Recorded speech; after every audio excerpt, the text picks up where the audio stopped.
This is Babar enablers trainer Lahore. I hope everyone is fine. आज मैं आपके साथ एक क्विक टॉपिक शेयर करूंगा। जो लोग प्राइवेट लेबल के ऊपर काम कर रहे हैं, BBL, rapid launch, private label के किसी मॉडल के ऊपर, उनकी इन्वेंट्रीज उनकी इन्वेंट्रीज क्यों अमेजोन पे स्टक होती हैं।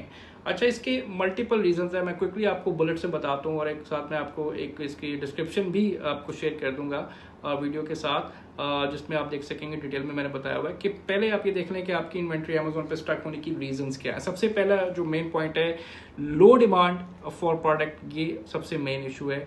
और अगेन कंपिटिटिव मार्केट भी इसमें बड़ा अहम रोल प्ले करती है। उसके बाद लिस्टिंग के इश्यूज आपके पास आ जाते हैं, प्राइसिंग इश्यूज आ जाते हैं, सीजनल या आउटडेटेड प्रोडक्ट्स आ जाती हैं, lack of product marketing and promotion के इश्यूज भी आ जाते हैं। नहीं पता होता है कि हमने प्रोडक्ट की कैंपेन्स किस तरह से सेट करनी है या प्रमोट कैसे करना है। ठीक है, नई प्रोडक्ट होती है तो अक्सर लोगों को नहीं पता होता। इसके अलावा ट्रेंड्स एंड हाइप का भी इशू होता है, मेन फैक्टर जिससे आपकी इन्वेंट्री अमेजोन पे स्ट्राइक होती है। ट्रेंड्स एंड हाइप का मतलब कि एक ट्रेंड, स्पेसिफिक ट्रेंड चल रहा है या एक हाइप क्रिएट हुई है। जैसे आपने देखा है कि नेटफ्लिक्स पे अक्सर कुछ सीजन आते हैं, उससे रेलिवेंट प्रोडक्ट्स एकदम से लॉन्च होती हैं और एक स्पेसिफिक टाइम पीरियड के लिए होती हैं। तो वहाँ पे भी आपकी इन्वेंट्री, अगर आपने कोई ऐसी प्रोडक्ट चूज की है तो वो स्टक हो जाती है। उसके बाद आपको अगेन अमेजोन एल्गोरिथम आपको फॉलो करने पड़ते हैं। प्लस उसके अलावा और इसमें आपके पास हाई कंपैटिटिव मार्केट्स में आप प्रोडक्ट को लॉन्च कर देते हैं, वो भी इश्यूज आते हैं। सो ये कॉमन बुलेट्स जो मैंने अभी आपको बताए हैं जिसकी वजह से आपकी अमेजोन पे इन्वेंट्री स्टक होती है। अब इसको आप कैसे निकाल सकते हैं जी। इसमें आप सबसे पहले अपनी जो प्रोडक्ट की लिस्टिंग है उसको देखें, वो एज पर अमेजोन एसओपी बनी है। आपने जो कीवर्ड्स उसमें ऐड किए हैं वो एज पर अमेजोन एसओपी हैं, एज पर स्टैंडर्ड है। इंडेक्सिंग आपने की हुई है, कीवर्ड ट्रैकर से आपने कीवर्ड्स की पोजीशन देखी हुई है।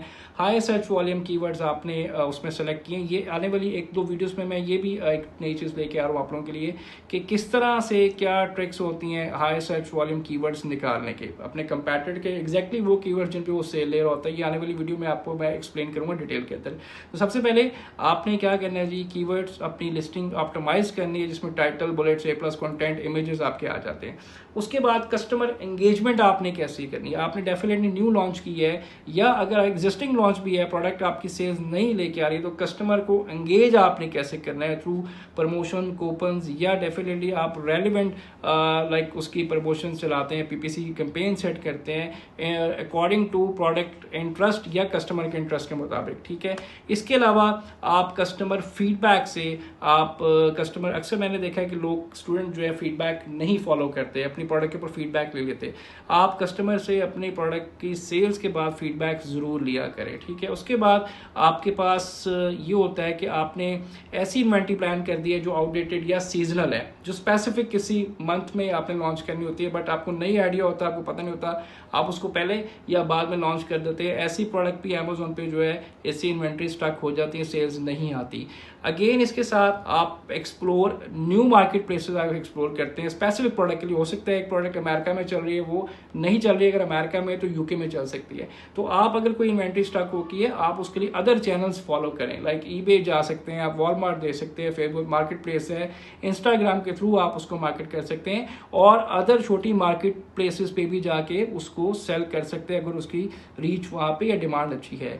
उसके बाद आपका सबसे मेन जो इस पे होता है, जो कस्टमर फीडबैक देते हैं उससे आपकी प्रोडक्ट में इम्प्रूवमेंट आती है। मैं 100+ प्रोडक्ट्स अब तक लॉन्च कर चुका है अमेजोन पे और ये सारी चीज़ें मैंने उन्हीं फीडबैक से लर्न किए हैं, हमने अपनी प्रोडक्ट को कैसे मजीद बेहतर से बेहतर बनाया है। तो आप भी ये चीज़ करें, जो भी फीडबैक आता है उसको नोट करें। अगर आपकी प्रोडक्ट में कोई इशू है, अगर उसमें कोई गैप है जिसको आप फिक्स कर सकते हैं, तो कस्टमर फीडबैक बड़ा इंपॉर्टेंट रोल प्ले करते हैं।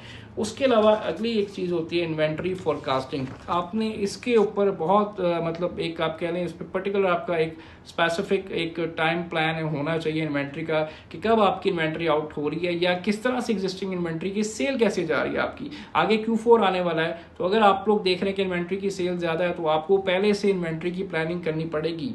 ये नहीं है कि सडनली आप प्लान कर लें। तो सेल्स को देखते हुए इसकी फोरकास्टिंग प्लान जो है इन्वेंट्री की वो बड़े ध्यान से और टाइमली करनी पड़ती है। इसके बाद अगेन अगर आपकी एग्जिस्टिंग प्रोडक्ट पे सेल्स नहीं आ रही या कोई भी इश्यूज आ रहे हैं तो आपने उस पर प्रमोशनल कंपेन्स जो है पीपीसी है वो किस तरह से सेट करनी है। उसके मल्टीपल मेथड्स होते हैं पीपीसी के, कि मैनुअल पे ऑटोमेटिक पे आप कंपेन सेट करते हैं, बट अगेन उसमें आपको अपनी प्रोडक्ट के रेलिवेंट कस्टमर को टारगेट करना बड़ा ज़रूरी होता है।